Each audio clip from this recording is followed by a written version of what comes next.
की ठीक रहब। हाँ ठीक अहाँ सब रह देब तखन न। अँ तो तमसायल रहब न। बड़ बहिन के गिन के बियाह केने रहिए। अगर गिन के करबे बियाह हाँ आ 50,000 रुपया जे नहीं दिलिए तै लेल हमरा फोन केने छल ओकर बर आ कहे छल जे हमरा पैसा चाहिए। आब दियो ओकरा इनके 50,000 रुपया। आब तऽ गाछ यऽ तैं भाय के बहिन के सब कहाँ साठो रात करैत रहू जिंदगी में। अपना लेल कहियो अहाँ किछो नहीं सोचब बुझलहुँ न। अहाँके जे गइते हैत न से तऽ देखत नगरक लोग बुझलहुँ।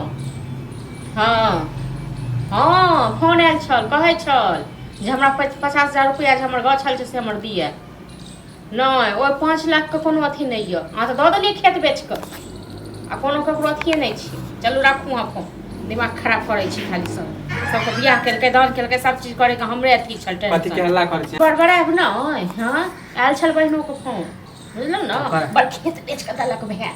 हाँ गिन के करब त कला बोले छी हैं 50,000 रुपया लेल फोन आयल छल 50,000 रुपया हमरा दिया जे बाकी है से। त कोनो दीदी मांगे होते ओकर घर वाला या सास ससुर सब हां ओकर बड़े मांगे छै न। हां मांगे कतऽ से दिए 50,000 रुपया हमरा पास यऽ जे गाछ डोला के दऽ दिए। भैया कथि कहला भैया की कहत ओ भैया जखन नीक लोग रहता तखन न। हां ज्यादा दिन हो गेलै एले फोन केलक होय। ज्यादा दिन जे भ गेलै त अहाँ सब की करै छियै। हां अहाँ की करै छियै से कहू न।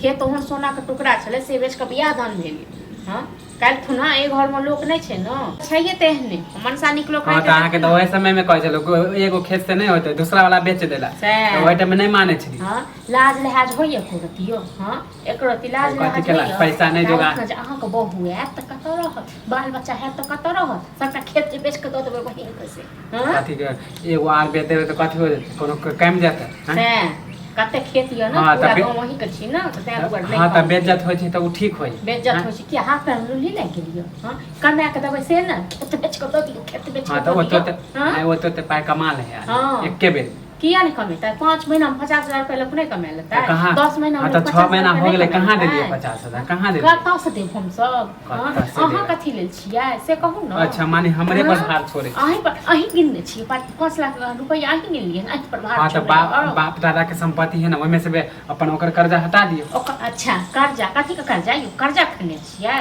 कोनो अहे के हिस्सा है हमरो हिस्सा है। हां त अहाँ दे दियो अपन बेच हम अकेले केना बेच हिस्सा बेच के द दियो। हां पर अथि बनै छै त दाता दिन का हां त आइ लेल बेइज्जत करू फेर फोन है मारे गेला हो जाय बेजा बात बोले छी त हमरा लगे। हां त आब देखियो न फोन आबत तखन ओकरा हम करै छी। ना भैया के ओटे में कहलु त गसाय छल हमरे पर की कहलिए। हां सबटा बेच के द देतै हम कहली सब बेच देला हैं एगो बेचबा के बेचबे कर क्या अहाँ के लकवा धनी ज कि लुल्ही धने य। हां त हम नहीं देबा के हम नहीं देब कोन बीमारी य अहीं गिनने छी या सब ओतेक सामान पर ले अहीं देने ना खेत जे बेचले त माने कि हमन हिस्सा नहीं सबटा अहीं के हिस्सा छल। बात एहन बाजू न जे थितगर हुए अपने दूगो लोग त कहबै न त सब थूक। हां जाना 10 गो लोग के कहियो न थूक फेंक ड्रामा करे छै माने 10 गो लोग के सुना ड्रामा हम करै छी मैं बाप त चल गेल।